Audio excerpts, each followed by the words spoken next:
Я хотел бы пригласить к микрофону Мартина Schoerkhubera, президента FUEDI. Martin, please. Thank you.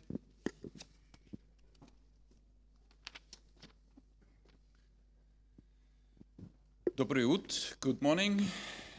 I would like to thank Naya and especially you, Andre, for the invitation to this great conference. Thank you that I have the possibility to speak here about FUEDI. I want to bring you the best regards from our European organization and from our member organizations. Yeah, I will directly go into details of my presentation and will tell you in the next minutes a little bit about the loss adjusting developments and understandings in Europe. At first, a little bit about myself. I have been now in the loss adjusting business for 17 years. Here you have a short overview about some functions I have, and actually I have the honor to be the FUEDI president for 1 year. What is FUEDI? FUEDI was founded in 1968 in Paris. The original title, therefore, is in French. It stands for the European Federation of Loss Adjusting Experts. So this last word is very important for us. We are loss adjusting experts. Members are the national organizations of experts, or as we say, of loss adjusting experts. To this I also will come later a little bit. The members are mainly specialists in all fields of property and liability claims, so not in life and almost in all countries not for cars. It's difficult to say how many professionals there are working totally in Europe in this profession, but we can say that in total our member organizations have more than 10,000 members, and the number is very different in the national organizations. What is our mission? Our mission is to promote the independent and impartial profession of loss adjusting for the industry business and for other areas of commerce. The maintenance of high standards of the professional conduct and the competence are of great importance. The cooperation amongst the professional associations in the member countries ensures unification of standards of expertise throughout Europe.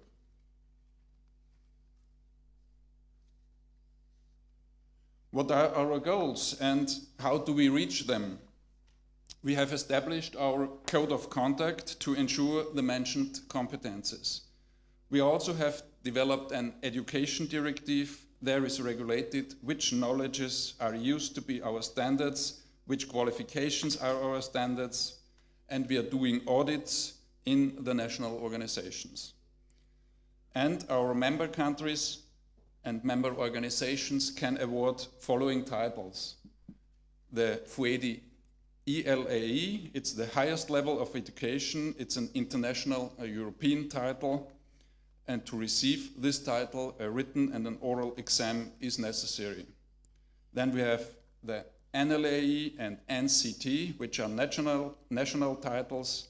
The NCT is mainly for household claims and small commercial claims. We also have foreseen minimum standards for this and recommendations to the national organizations. We tried to define the workflow of the different professions and to clarify the differences, what is awaited from whom. So we have some legal parts of work as checking the coverage or recovery action. This is normally not done by experts or by court experts. This is mainly an adjuster's work, but it is prepared by experts.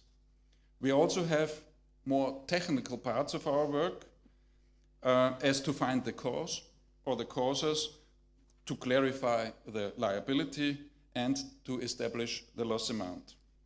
Adjusters for this use then specialists or the experts for this. Here you can see our member organizations. We have full members and observers. As already mentioned, FUEDI is doing audits in the countries. There we can say that we have different kinds of recognition or of registration in Europe in the different countries. In Austria, for instance, there's a very close connection with the Association of Court Experts. In general, we can say that in many countries there is awaited to be the technician and to work as experts with the knowledge of the insurance business, and not to be a lawyer or a legal person, but to have legal and juridical knowledge. In France or in Germany also, the main issue is the expertise part. In the Netherlands, for instance, you need a detective license to investigate in liability losses if you want to ask third parties. In Czech Republic, it's necessary to be registered. There you can be really loss adjuster, and if you are registered at the national bank, you need to have liability insurance for 1 million euro, and then you are there registered. Italy actually makes a new certification system together with a university. But, as mentioned, in many countries there is no official registration or registration in other fields, and our members define the standards on the basis of our education directive. What do we await from a loss adjusting expert? It is more than a basic function of quantification of necessary repair works. He needs to have a lot of skills. So technical skills, it's clear, technical know-how, insurance knowledge, policy, product knowledge, relevant law, and also business understanding. But it's also necessary to have practical skills such as lateral thinking, the ability to adapt and to apply previous loss experience. He needs a network of specialists because nobody can be a specialist in every field, with the possibility of timely appointment and cooperation. He needs a feeling for fraud. He also needs local knowledge. This, I think, is crucial for losses covered under global insurance programs. And last but not least, a loss adjuster should have the capacity, experience, and personal charisma to gain the confidence of all stakeholders, and therefore needs soft skills. Post-loss analyses have shown that the decisions made at very early stages of the loss have the biggest influence on a successful outcome. Why do we need the skills? To answer the insurer's questions. What happened? Is the insurer liable? Is the loss covered? If not, why not? If yes, how much has to be paid? We, as loss adjusting experts, will have to comment on whether the loss has been caused by any of the insured perils or whether any of the exclusions apply. Other questions are, is there somebody else I could make a claim against, or is there also another insurer that will share the loss? And here I also think that in total it is cheaper if the loss adjuster already involves the probable causer and allows him to make his statements and investigations so that the technical facts and the responsibilities are, if possible, agreed upon. And all these questions have to be handled in always shorter times. What will the future bring? Loss adjusting is a part of the claims process. The loss adjuster is, with his communication and with his tools, in the center of a loss. Nevertheless, in the European Insurance Directive, IMD2, the loss adjuster is not mentioned. but our profession has already recognition. The next step then would be registration, but registration is connected with regulation, and it is the first step of regulation. The necessary quality standards in handling losses makes this probably unavoidable. So we know the direction of the train, we will see how fast it goes in that direction. So we can say loss adjusting is changing. The economical and technological changes in the last decade have influenced the profession very much. Our business has been changing very quickly during this time. The circumstances are changing very fast.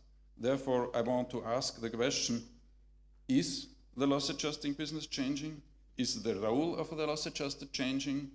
Or are these changes part of our business and are normal and therefore will stay in our business? So finally, I want to thank you for attention. I hope I could say some clarifications and explanations and wish the conference the best. Thank you. Спасибо.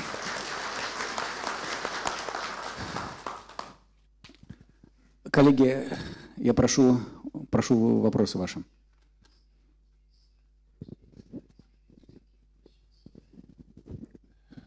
Василий Иванов.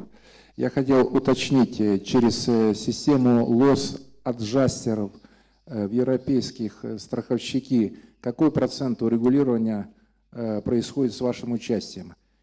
Все убытки или убытки, которые вас номинирует страховщик? Sorry, could you repeat? I did not hear this. Okay.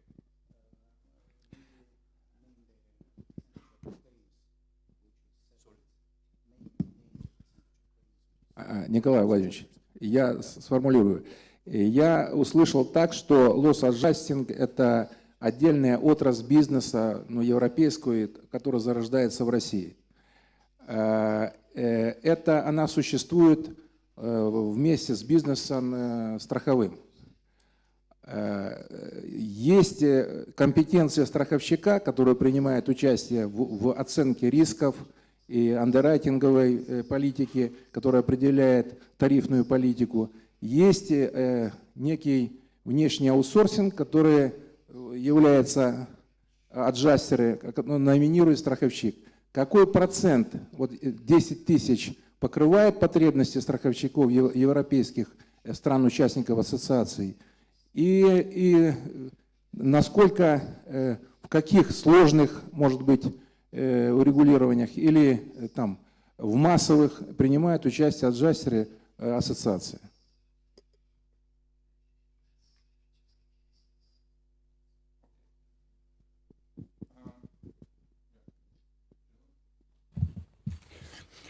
I agree the loss adjusting is a part of the insurance process. I cannot definitely say a percentage how much losses are handled by loss adjusters because we do not have the figures also from the insurance industry.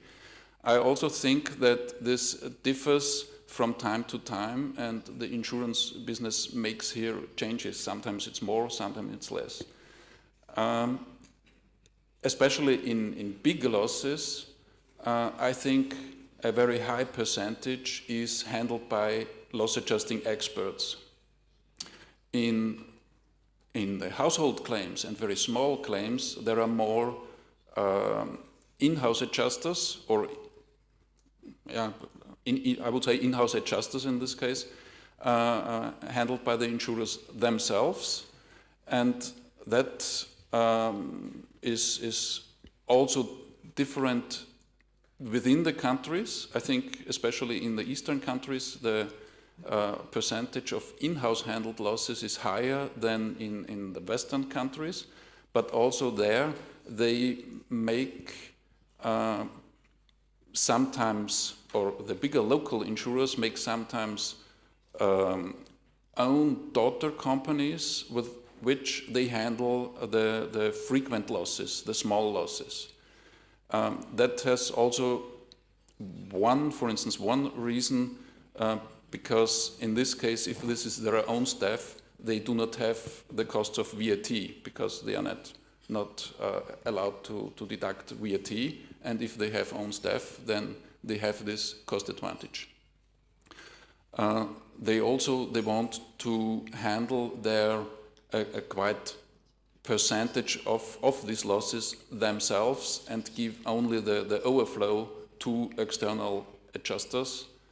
And there, I think more and more is coming that they use bigger companies and not only freelancers or a single person companies or very small, because of the price pressure which we see in these fields. Have I answered your question for this?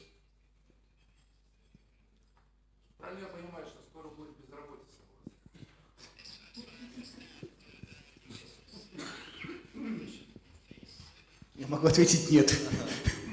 Вы, пожалуйста, убрайте переводчика, он страхователь, страховщик, немножко понятие путает, страхователь, страховщики, народ здесь немножко не понимает, застрахованное лицо, страхователь, страховщик, ну немножко, чуть-чуть, я думаю, что некорректно. Сейчас поправим. Коллеги, есть еще вопросы, пожалуйста? Вы знаете, если можно, я хотела бы задать вопрос. У меня тоже есть.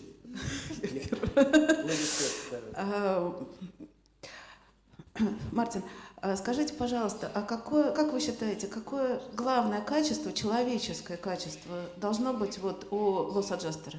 Женский вопрос чувствуете? Я за него билась, да. И голубые глаза.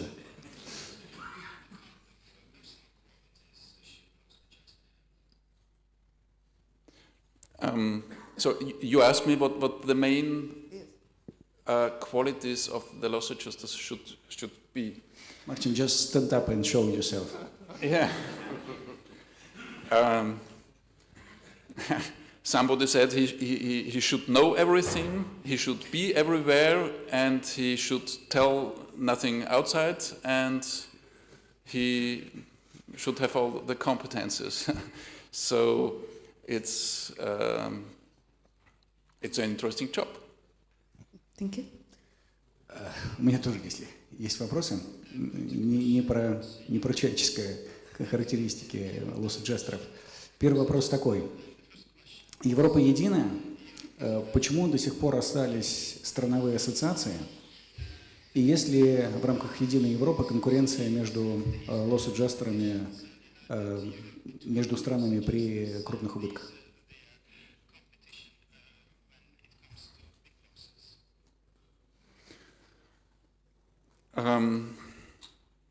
There is a competition, I would say, it's clear, but I think maybe the main competition is in UK, in the really big losses.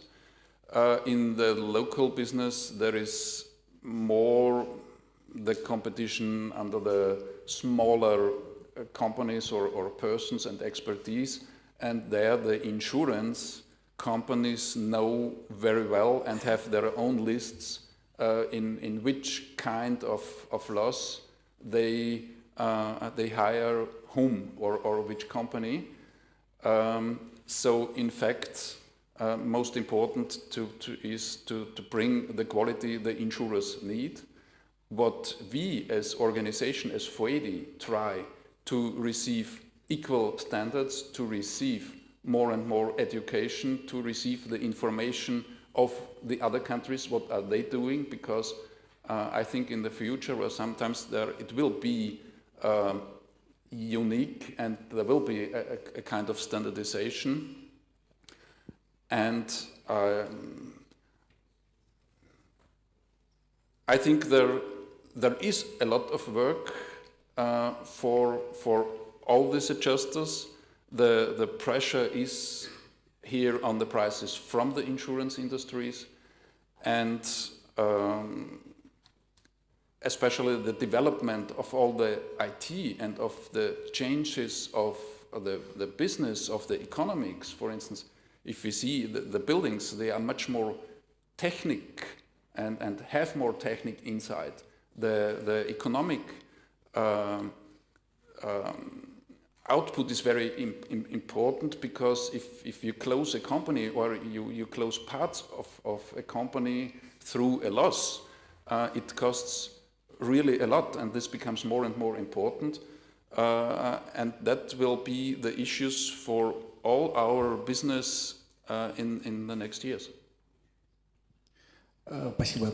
Есть на уровне FUEDI некий третейский суд по разбору конфликтных ситуаций между лосс-аджастерами?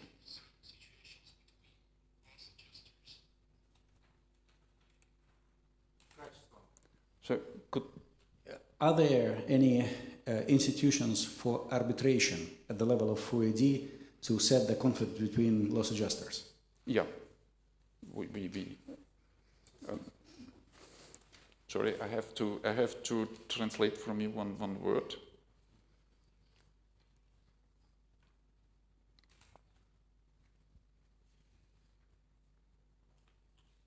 I'll try to make another question. Are there any conflicts solution on the FUEDI level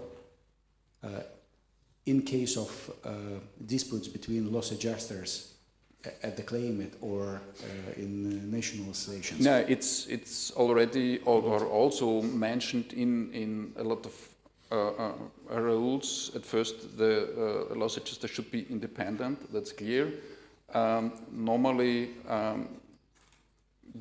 very often in the business, it's that it's agreed both on the insurer and on the client to have one adjuster. If this is not possible, or if they do not agree, then it's very often that they have a procedure that one adjuster or adjusting expert has works for the insurer, the other one works for the insured, and they try to find a solution that's in most cases successful. If this also brings in some fields of the loss, or in some fields of a loss not a solution, then they can both loss adjusters together take one chairman or choose one chairman, and then they find a solution. So that's the arbitration clause. If that also does not help, or very often the insurers in many countries choose the way to go to court, and then a judge decided what happens. That's a long procedure, but what I know is the insurer really do not like to do this way. They try more to find solutions, because they know they have made all these regulations, and the judge will be more on the side of the insured. But nevertheless, in sometimes they want to have clarified by courts this. And so that's also the reason why the expertise system and the expert system, and there are registered experts in many countries, that here there is a connection also to the experts. Thank you. Вы сформулируете, правильно я понимаю, что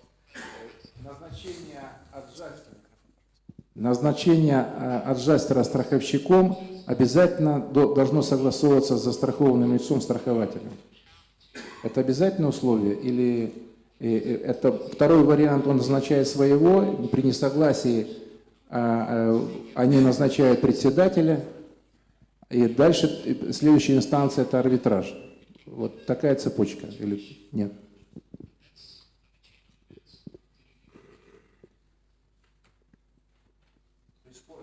You understand the question? No, could you please repeat? I will try. Should it be a preliminary confirmation of both sides who would be the loss adjuster at the exact claim? Or it may be a loss adjuster from the side of the client, a loss adjuster from the side of the insurance company, and it would be a third loss adjuster if they would both insist on some other procedure. I think that it's necessary to make a difference between the different losses, and especially also between the amount of the losses. So in most cases, especially in the frequent losses, in the smaller business, there it's, I would say in 80 to 90%, no problem. There the insurers, they choose an independent adjuster, the insured accept this, there is find a solution, and then this is the cheapest and the quickest solution for all. In big policies and in big companies and international companies, I think it's very often that there is already agreed between the insured and the insurer called nominated adjuster. So they already agreed on persons or on companies who handle this loss, and so also in those cases, or in a lot of those cases, there is no problem. I think these are, I cannot say a percentage, but I think it's a lower percentage that really there are different opinions, and then these are more theoretic differences, not in the amount of the loss directly, but only in those positions. Is that to pay or is it not to pay? And then there are mainly these legal decisions, and either they find a solution or not. So from the technical point about the amounts, what is what from the damage, that's not so the bigger problem, I think. And therefore this is the work of the loss adjusting experts. So they have to make the calculation in a way that it's in the different, it can be divided in the different parts. And then if this is paid or not, this depends mainly then on the contract, on the law, and on such things. Was it there before? Is it a new regulation, a new law? Why is it necessary? And all these things, and these are legal points, and they are then decided by legal persons.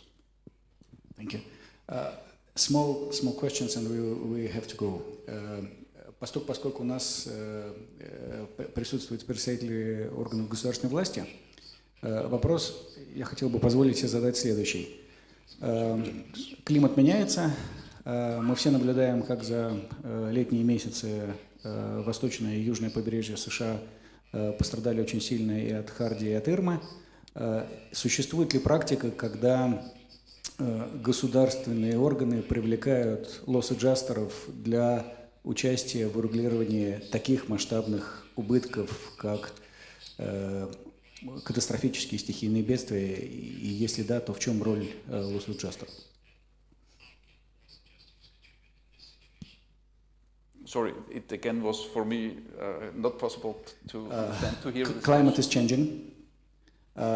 We may see Hardy and Irma. Are there any examples then the state authorities invite loss adjusters to participate somehow in servicing such a catastrophic claims? And what is the role of loss adjusters in such a situations? I think that's also his work for loss adjusting experts, and we in Europe are sometimes involved, but nevertheless it's also a regional or decided by the countries, but there are very often, or it is sometimes assisted by other organizations to handle this, so there is the possibilities, but I think there also it would be necessary to go, especially from the political side, to cover more NatCat or to make more NatCat policies to allow this. In France, for instance, there exists. In other countries, there does not exist this, so that really there is more insurance coverage on this. But this, I also know that there exist projects from the insurance industry to do this and to insure this, but from the political situation in many countries, it's not really, they do not take this.